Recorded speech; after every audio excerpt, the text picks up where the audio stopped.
Hello, I'm Alex Mecklenburg, and I'm the co-founder of Consequential. Consequential is a change agency. We help organizations make sense out of change, and we help them develop change narratives, behaviors, and practices that help them embed the change and get from ambition to action. The wonderful people from Superhighways have asked us to share today one of the practices that we use pretty much daily.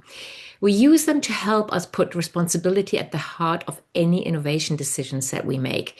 So, decisions about new services and products, new features, systems, or processes. And the practice is called consequence scanning. Innovation should really be about achieving what you believe in. I think we probably all can agree on that. Technology is an amazing source for wonder that can reshape your organization and the world, but you need to be really confident about the impact your tools, products, and services will have on people, community, and the planet. So let me introduce the practice. Every action comes with consequences. And we all have cognitive biases and knowledge gaps. I think those are both very strong truths. Every action comes with a consequence, and we can't see everything all the time. We have cognitive biases and knowledge gaps. So, consequence scanning is a practice that enables teams to explore consequences together and to take action here and there. It was developed by Everyone in 2018. Everyone was a responsible technology think tank, and it was introduced as a practice that was simple but very impactful. Since then, I know that organizations like Digital Catapult or also the government are using this tool on a regular basis. What is it in detail? It's a structured process that helps teams consider the potential consequences of what they decide and create. Now, we all have conversations about consequences throughout our day, but very rarely is it a structured process. It is surfacing consequences and ideas that are actionable and that can be carried forward by the team. So we're not just going, oh, what might happen? Whatever we're thinking about what might happen, we will then translate into where can we take an action on the back of that. And it helps ensure that teams develop products and services that are aligned with their organizational values and cultures. Especially when a couple of people are in the room, these are good conversations. I told you that the practice is very simple. It consists of four questions. What are the intended consequences? What are the unintended consequences? What are the positive consequences that we might want to focus on? And what are the unintended consequences we want to mitigate? And remember the last slide where we said it helps you align your decisions to your values. So the question, what are the intended consequences of this decision, are really powerful for a team because it might be that different people in the room have different points of views on intended consequences. The other thing that it does in a structured way, it looks at different actors. Consequences for whom? Consequences for the organization, for example, or maybe what are the consequences for the user or the customer? What are the consequences for the user networks? Just imagine you're putting a new product into a home and suddenly everybody's using it. So, what consequences come out of scale? You might develop something for one sector and then another sector takes it on. What consequences are there for that sector? Think about consequences on culture. What is the consequences of the email on culture? What is the consequence of AI on culture? And then you can start to think about future generations or the planet. These are just examples of actors, and you probably come up with some of your own. How to use the practice? Well, you need 45 minutes. We always suggest to time box it. A good mixture of participants with diverse views and backgrounds. If you do it in the same place, you use paper, pens, and post-its. If you do it virtually, you need a virtual whiteboard. And we would always recommend for you to use a facilitator because especially when you talk about consequences, you can get very quickly into rabbit holes. So have somebody there who talks the team through the practice, captures themes, and moves the team gently forward when the conversation is getting stuck. This is the canvas. On the Left-hand side, intended consequences, and this is where you start with. And on the right-hand side, unintended consequences. How does that look in practice? Well, this is what we did the other day, and we used a door. We didn't even use a fancy canvas, we just used pieces of paper. Here is an example. So we might think we want to introduce a new CRM system. This is a very top-line consequence scanning. So with that top-line consequence system, top-line question, we don't even go into the features of the CRM. We're going to go, what are the potential intended and unintended consequences? So remember the actors. So my first question is for whom? So for the organization, an intended consequence might be cost saving. For the individual employee, it might be time saving. Now, interestingly enough, here you can already go, is this actually an intended consequence for us, or is that not that important? It might be better decision making for the organization, or is that even for the user that we are working for? Unintended consequences, cost increase through hidden fees for the organization. Data breaches for the organization, but maybe also for users. Prioritizing data over interaction. So we are starting to make these things absolutely visible for everybody. How do you run it? You introduce the practice and you talk about the fact that there are 4 questions, really straightforward.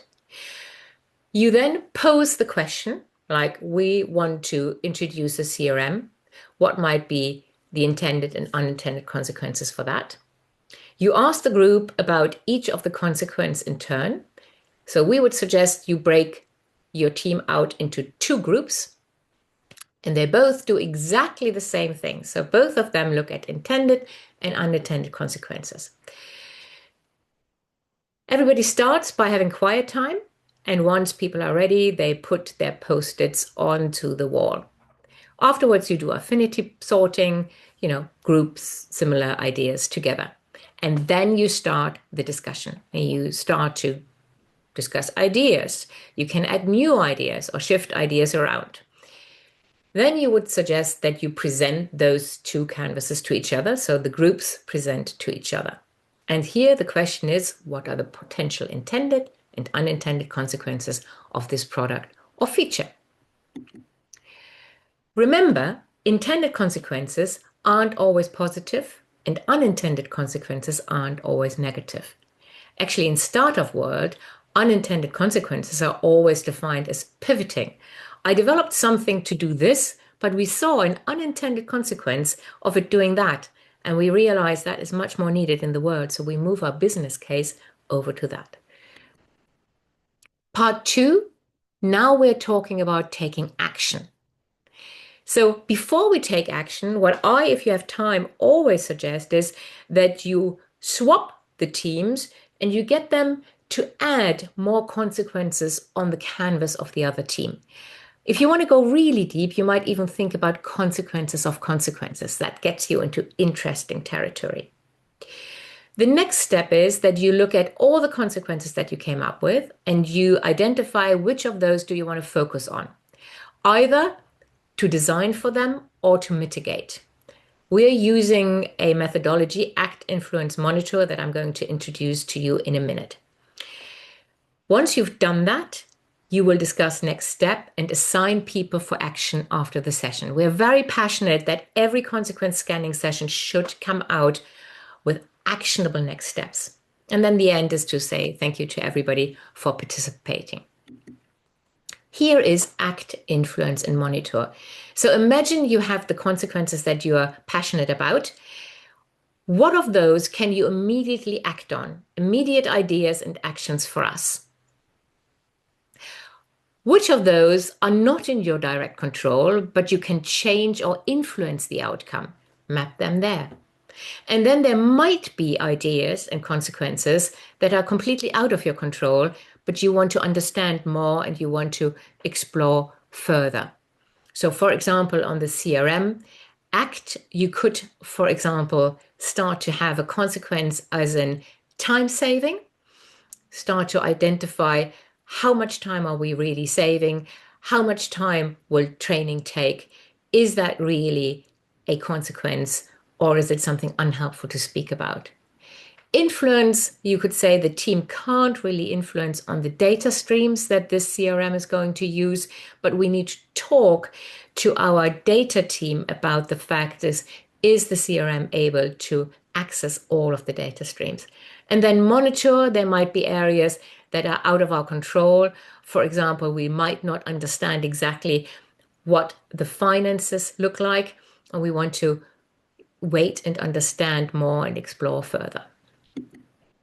Tips: the tool works best on a new but defined idea. So I would go a step deeper on the CRM and give a couple of features around the CRM. If it is done too early in the process, the consequences end up being very general, or people bring their own assumptions and often focus on the wrong things. And then the other thing is stick to 45 minutes, but run sessions regularly. Consequences often shift as projects evolve. Why is the praxis helpful? Well, it's designed to be adaptable and it fits with whatever you're already doing as a team. So you can put that as part of your normal team meetings.